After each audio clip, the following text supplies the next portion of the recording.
How y'all doing, man? How y'all doing? So, I spent some time with my family. I told you guys that the passing of my brother has motivated me to want to be around my family on all three sides. My dad, my stepmom,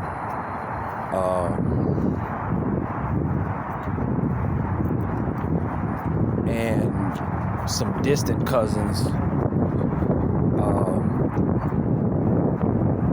It's always a test to leave my stuff behind for any amount of time if I'm not at work. But everything was okay. But something very important I want to talk about is the situation that my brother is in. My brother has kids by two different women, a black woman, a white woman, and a Mexican. Or Hispanic, sorry. And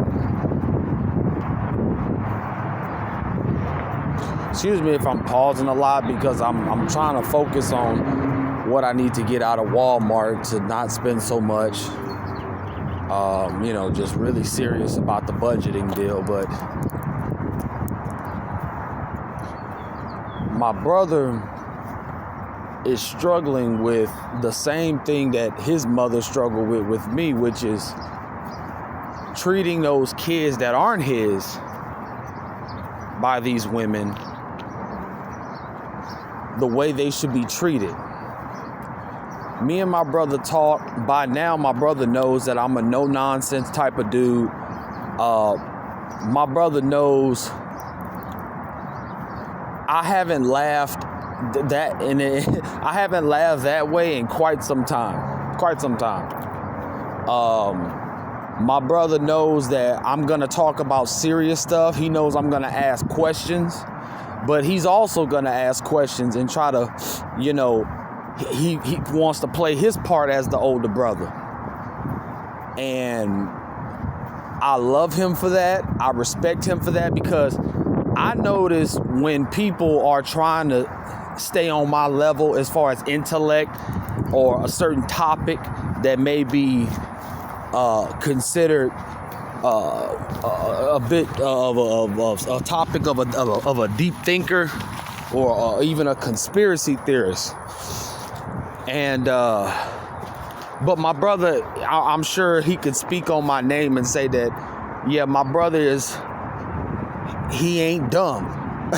And I can say the same for him. But my brother operates on a lower frequency than I would desire.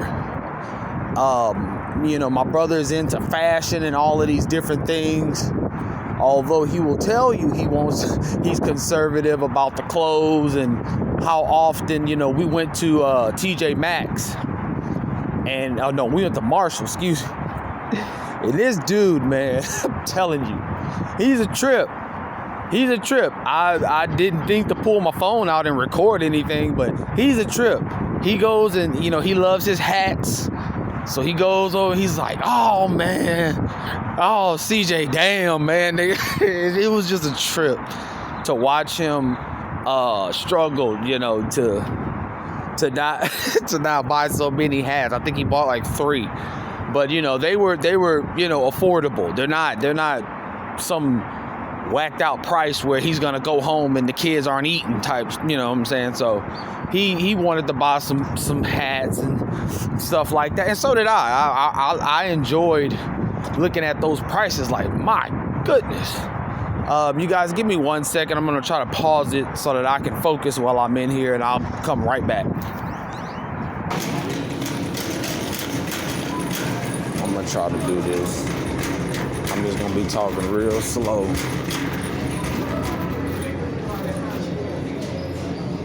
I know what I want. I'm going to get a chicken.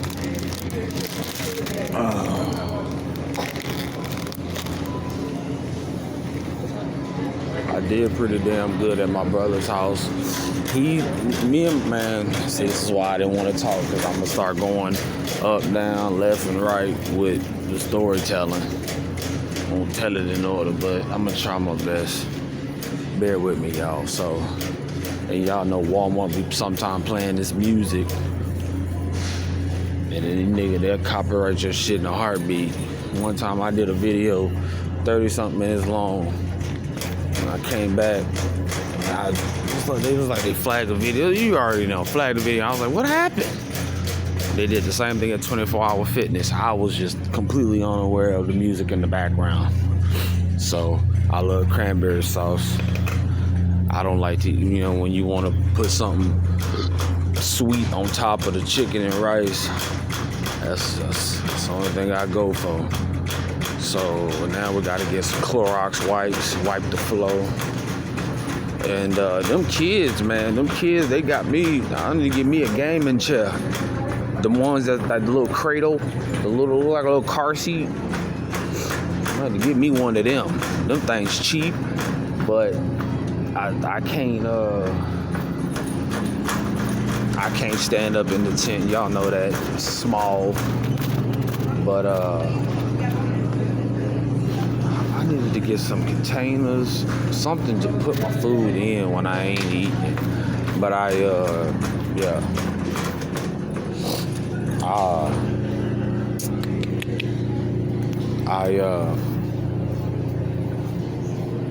my brother, man, like I said, he was struggling. He's struggling with that stuff. You know what I'm saying? And he was saying that, he's to the point now where he come home and he don't even want to be home. And I've experienced that before. When I'm hearing that, I'm like, damn, dog, like, I'm sorry that, you know what I'm saying? Like, but then I see the way he treated the kids. They're twins. The lady that he lived, the female that he lived with now, she got twins. And they're these little modern day, punkish type of kids, you know what I'm saying? And she was, he had to go get them from, like, we went to go play basketball. And my brother still balls at, like, he's almost in his 40s, man. The dude got a body, The dude got a body that's, like, I'm just like, good God, That was something that we talked about, too, is our fitness. The things we eat, how often we eat, so on and so forth, you know what I mean? Me and my brother always have, connected on that level. He even admitted, until I came around and I got older and more educated and stuff in that area of fitness, he was like, man, I ain't never started, like training like this. You know what I mean? Like, and he was like, I ain't started doing it. And that surprised me, because I told him a lot of times, man, it's an oversaturation and an overexposure of all this nonsense going on around here that they claim can help your game and improve this and improve that. And at the end of the day, man, it's just basic stuff. It's not all this complicated nonsense that just because these people can push play on a video and start talking, any of that is credible. All these analytics and all that other nonsense, that stuff. These people ain't really, they ain't really play no sports or nothing like that. So, yeah, that's but a lot of these people, they just see them in their feed over and over and over and over and over again, and they can't help but to just say, oh, well, I'm gonna try what they say try, so, but we get done playing basketball, and oh man, dude, and I had such a great time playing basketball with him. I missed the competition. I'm slipping and sliding. I couldn't move laterally or anything. The shoes that I had on would work nothing. But I hope Mona walk up on me. I'm gonna show y'all what she looked like, man. This woman is just, but she has a tomboyish thing that I've always liked. I like that trait about a female. She has a tomboy characteristics. One time, I'm gonna tell y'all a quick story about Mona. One time, I told y'all she works security. and she works security. My man, that's my man Mario from Cuba, black man that speaks fluent Spanish, very little English. We used to push baskets together. Now he's doing whatever they do, pushing these baskets around. I mean, not baskets, but you know, these big old crates. These big old crates they pushing around. You know, proud of that man, dude. He a freak too. That dude loves some women. I didn't see that dude talking to multiple women up in here. But yeah, me and my brother, we get done hooping, and the kids get out of school, and we driving around the area. They're all walking around, you know, getting on their buses or whatever. All of a sudden, I see the kids, and I just saw the way my brother looked at them. And my brother, again, you never know. I have a talent for, you know, putting myself in someone else's shoes, so that if they're talking to me, I understand, you know, I try to get an understanding of how they feel and what they're going through. Oh, my back. Tell y'all about that wreck too, boy, shit. Paul. Oh, what's good? Not much. What you making up? Pretty good.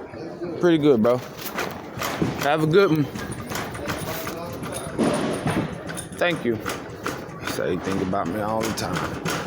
I told you, he's the guy that asked me. He was like, man, why don't you come back? And I was like, bro, I can't. And I told him why. And of course, I told him, like, bro, I kick myself in the ass every day for that. You know, these people really have seen me at my worst, and then they've seen me get haircuts, and then they've seen me come in here damn near shirtless sometime when I didn't have no clothes. All I had was a Walmart vest to put on. You know what I mean? Like, so, but anyway, my brother, man, I just seen the way he treated him, like, non-verbally, obviously, but actually verbally too. We drove by him or whatever, and he just gave him this look, and I'm like, that doesn't help. You know what I mean? Like, my brother's treating them like, again, he's doing exactly what I think my stepmom, she did, but he's doing it at a more of an extreme level. You know what I'm saying? Like, he like damn near mean mugging the kids. I'm like, bro, hey, it doesn't help. You know what I mean? Like, you have to fight that shit, dude. Fight that urge to want to, like, make them feel bad. You know what I mean? Like, they're kids. You already won the battle. You've already won that battle of making them feel like crap. They're kids. You know what I mean? Your presence already has them defeated. But he says, like, what he says, like, they don't respect me. You know what I mean? Like, that was his thing. Like, when when I asked them to do something, I thought that was Mona right there. He was like, when I asked them to do something, like, they don't do what I'm asking them to do. And he's just like, he was saying, like, it don't help that Gabby want to be their friend. Like, she wants to be that kind of mom, the friendly mom. And he was just like, bro, it's not working like that, because if I come and say something, sir, yes, sir. If I say something or whatever, then, you know what I'm saying, they don't respect me enough to, like, just do it. They always gonna come looking for you and all that other stuff. And I'm like, well, I understand that, bro. Like, but then I also understand how intimidating you can be. I deal with this same problem. Toothbrush. I don't like this toothpaste. I really don't. But that's going to be non-conservative if I buy this other toothpaste knowing I got something on me. I think it's time to buy another. What's today? Sunday? We'll do that next week. But yeah, I was like, bro, like, I didn't really want to tell him, because, again, he's always gonna buck back because he's the one actually going through it. So he's all, you know, he's gonna be the one telling me like, but CJ, but CJ, but CJ, but CJ. I'm like, so I don't really want to, you know, try to make it sound like, bro, I got all the answers, because I mean, it's simple to me. To me, it's quite simple. But it's what I kept on telling them, and I've been saying this shit for years, like for them to 7 years now. I learned this shit back in like 2015. Like, bro, a man needs to have his own place. There comes a time where a man, if you leave your parents' house, you is not supposed to be living and shacking up with no woman, dog. Like, the type of stuff you going through, it depends. Like, if your upbringing was like a little shifty, meaning like you was probably in foster care, they confused you in foster care or whatever the case may be. You get to the point where it's like, all right, bro, yeah, I gotta get another towel. The other towel ripped. Damn, I lost my train of thought.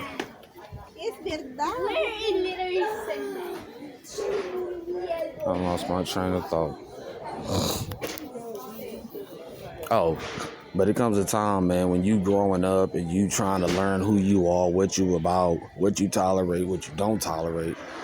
Bro, it's difficult to do that stuff the way I was raising my brother. Like, it's difficult to try to do that stuff with a female in the same house. It's hard. And if you just thinking like, oh man, this girl is so fine, y'all. Oh my gosh, she is so fine. I remember she a regular that come here. She's so damn fine. But she down there in albino. She got dreads. And she gay. But Jesus Lord, she's another one. I'm like, why? Out of all these brothers around here, you just don't. Oh my God. What's up, babe? What you looking at? Fuck out of here, bitch. So, yeah, these people crazy as hell, man. These people crazier than a motherfucker that's crazy. I'm pretty sure I'm gonna get caught talking to somebody else. Let me hurry up and get up out of here. But, let me get some bubble gum. Go ahead and go, my nigga. Something over there.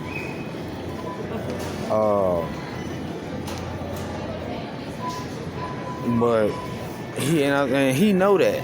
He knows that because he lived with Monica when he left the house, and he went, like, basically his first time out the house, he went to go stay with the black baby mama. And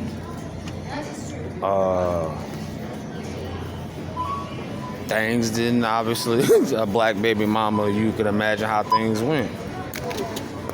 And so he never really had a chance to just live by himself and have that type of, you know, that type of control in his,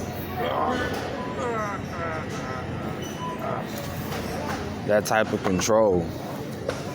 And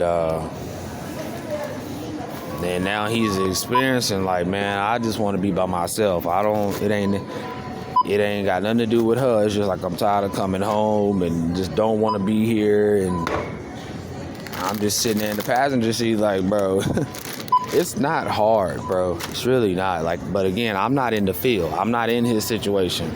I wish I could stick my hand up his ass like a puppet and make him say what he needs to say. It's like, dog, you got to be subtle with these kids, my nigga.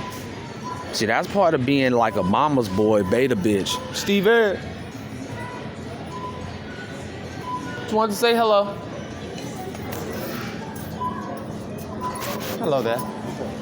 Nothing. It's getting better. It's getting better because I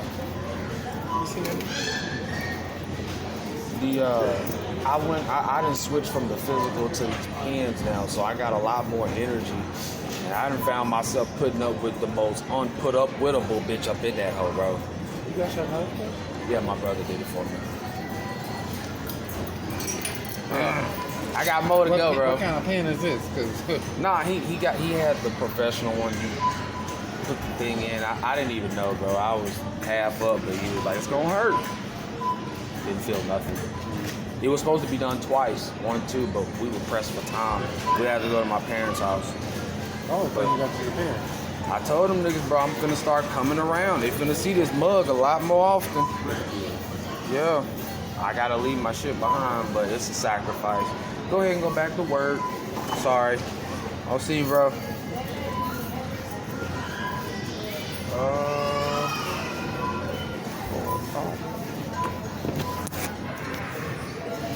That's Steve. Don't mind talking. Do I need the cash? Do I need cash? No.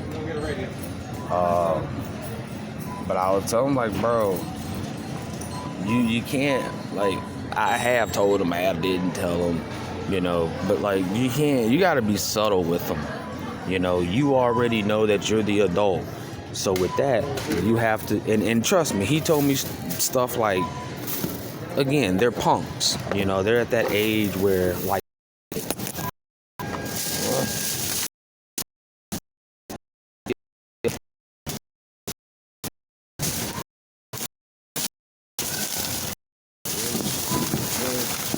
this,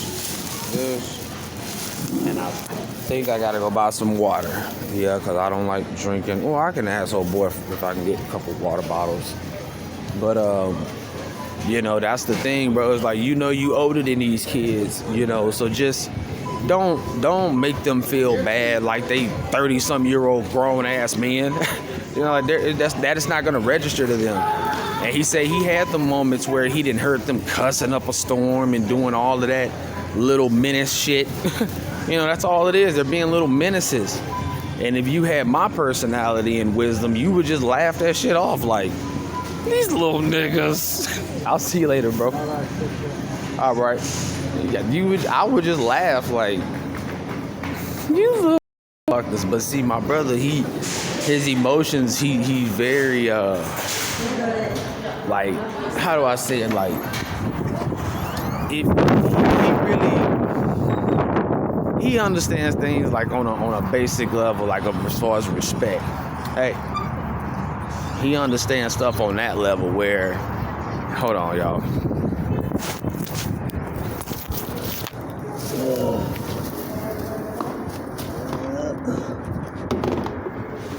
Cut these over my back.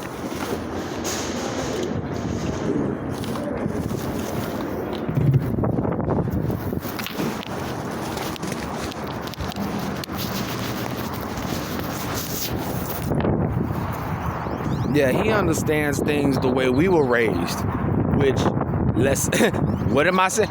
My dad treated him with the same mercy. My dad knew Xavier was he was just, you know, he had a temper.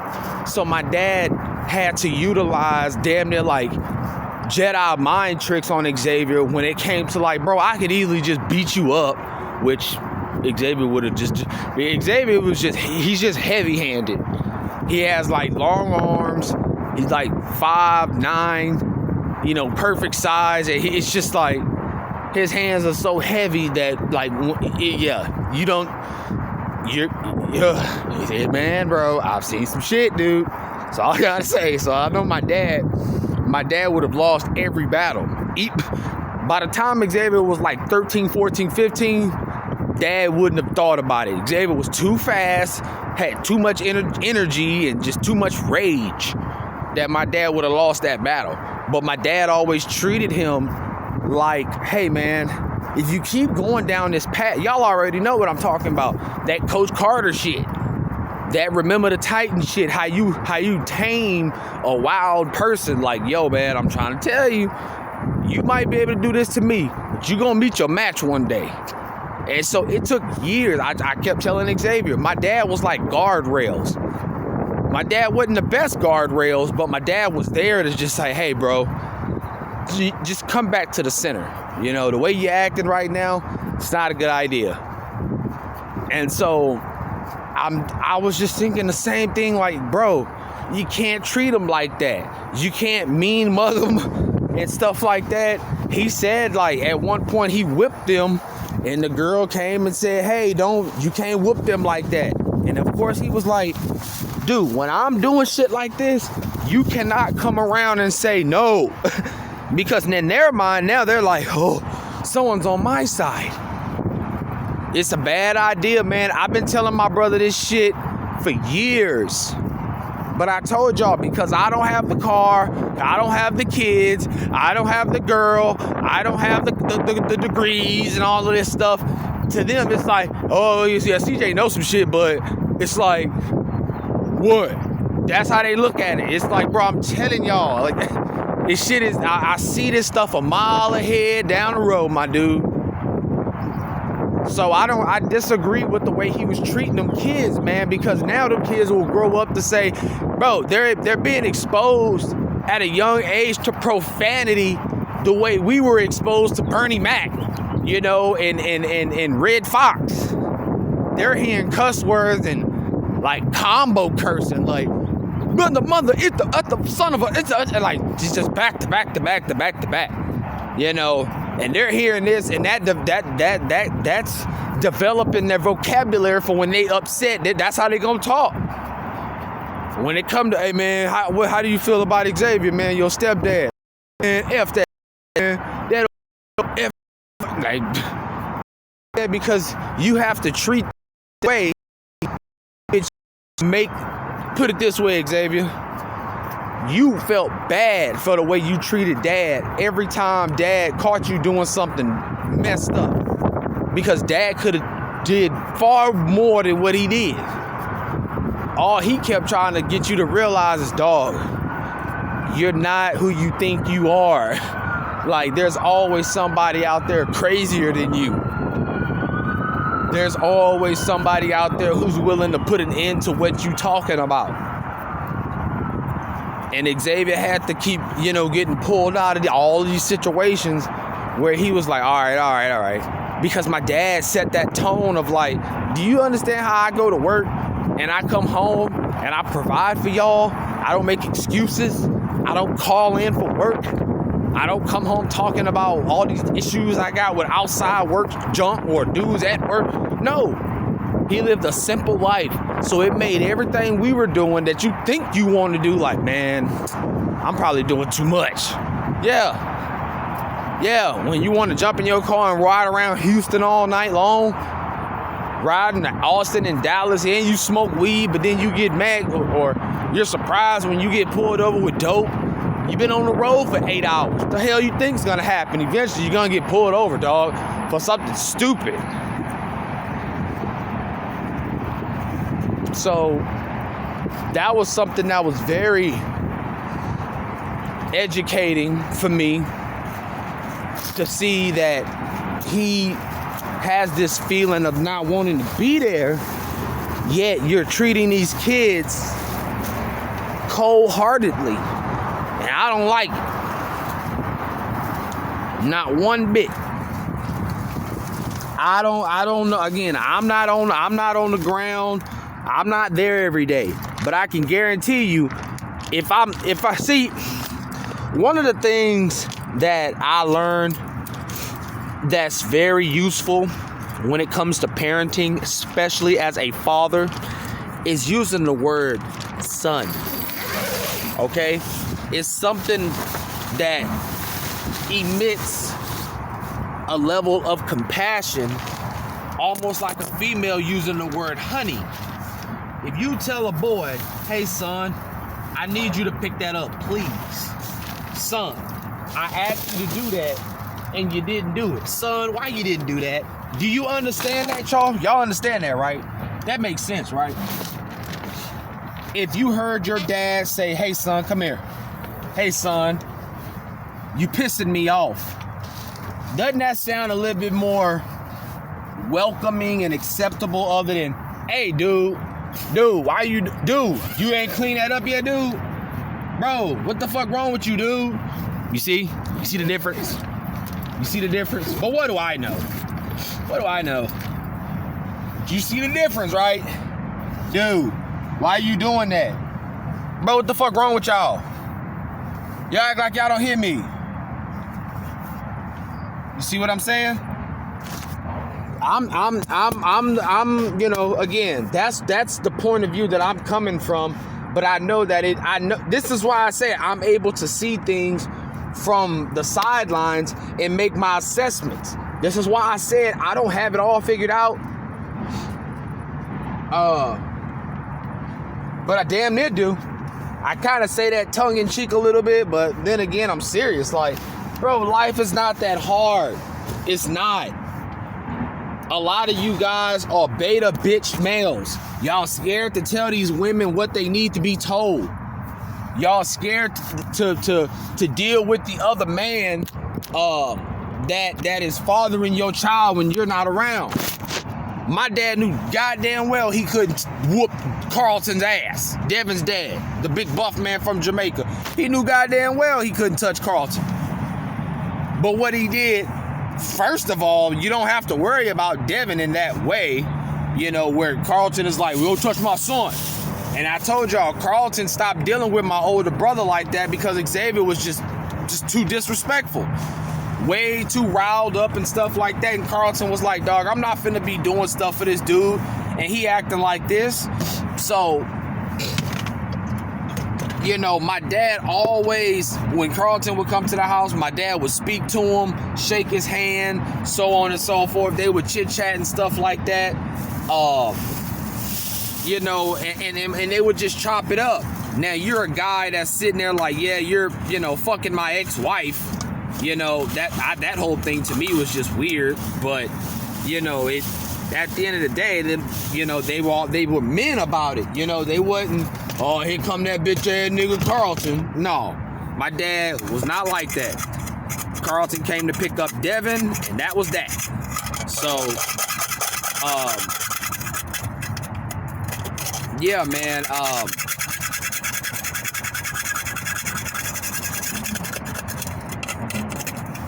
My brother, I really wish that I had the type of money to give him his own place so that he can try to salvage anything left as far as because that's how my father raised us. To be family men, not to be men running around on females, giving your woman all type of diseases because you're sleeping around, your kids fuck around and catch you at a place you didn't want to be seen, all this different shit. My dad did a great job at saying, "Hey man, go to work and come home to your wife and your kids. Set an example for them, because if they see you doing this, they're gonna think at some point in their life it's acceptable, and it ain't." Some dudes, some dudes can go to the bar after work, have sex with one of the people at the bar, go home, they girl know about it, the kids know about it, the dad is cussing all up a storm, and everything is peaches and cream. There's probably about 10 relationships on the planet like that. But you guys said that y'all wanted to see some workout videos and stuff like, I say you guys, somebody's I think, you know, one of my commenters said, you know, "Hey, how do you feel about doing that?" I don't have a problem with it. I just got to remind myself, because just like last night, I get to going and I'm like, "Oh damn, my phone is over there by my backpack. I don't even have my phone on me." So I don't mind doing that. Also, I got a lot more reaction videos to do, stuff that's going on in the world that's just bizarre. But I'm gonna catch up with y'all later, man. I got more stuff to say about what happened. Obviously, talk about the wreck and everything like that. I'm hurting like a motherfucker from it, but I'm getting ready to eat. I'll see y'all later.